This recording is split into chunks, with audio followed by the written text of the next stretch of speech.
বাঁকুড়ার দিকে যদি নজর রাখি, দেবব্রত, সকাল থেকে তো মেঘলা আকাশ, কিন্তু গরম কি একটুও কমেছে? কি পরিস্থিতি বাঁকুড়ায়? একেবারেই দেখো, সকাল থেকে মেঘলা আকাশ থাকলেও কিন্তু বেলা বাড়ার সাথে সাথে কিন্তু তীব্র রোদ হাসপাস করছে শহরবাসী। তুমি জানো, লালমাটির জেলা বাঁকুড়া, বছরের বিভিন্ন সময় এখানে তাপমাত্রার পরিমাণ থাকে চরমে।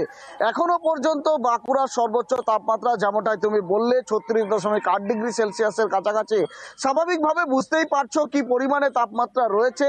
যে সমস্ত মানুষ অতি প্রয়োজনে বাইরে বেরিয়েছে, তারা মাথায় ছাতা নিচ্ছে, ঘন ঘন পানীয় জল খাচ্ছে, আর এভাবেই কিন্তু তারা একেবারে নাজেহাল হয়ে পড়েছে। সকাল থেকেই ব্যবসা গরম থাকলেও দিন বাড়ার সাথে সাথেই কিন্তু প্রখর রোদ, এই তাপমাত্রা আরো বাড়বে এমনটাই কিন্তু আবহাওয়া দপ্তর সূত্রে জানতে পারা যাচ্ছে। আজকেও আরো বাড়ার সম্ভাবনা রয়েছে। সকাল থেকে যেমনটা হাওয়া অফিস জানাচ্ছেন যে 36 ডিগ্রি সেলসিয়াস অর্থাৎ 36.8 ডিগ্রি সেলসিয়াস তাপমাত্রা, নাজেহাল হয়ে পড়েছে শহরের মানুষজন থেকে শুরু করে গ্রামাঞ্চলের মানুষজন।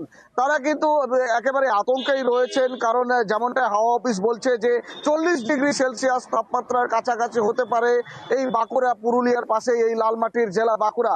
সব মিলিয়ে কিন্তু গরমে নাজেহাল হয়ে পড়ছে এলাকার মানুষজন। বেশ, দেবব্রত।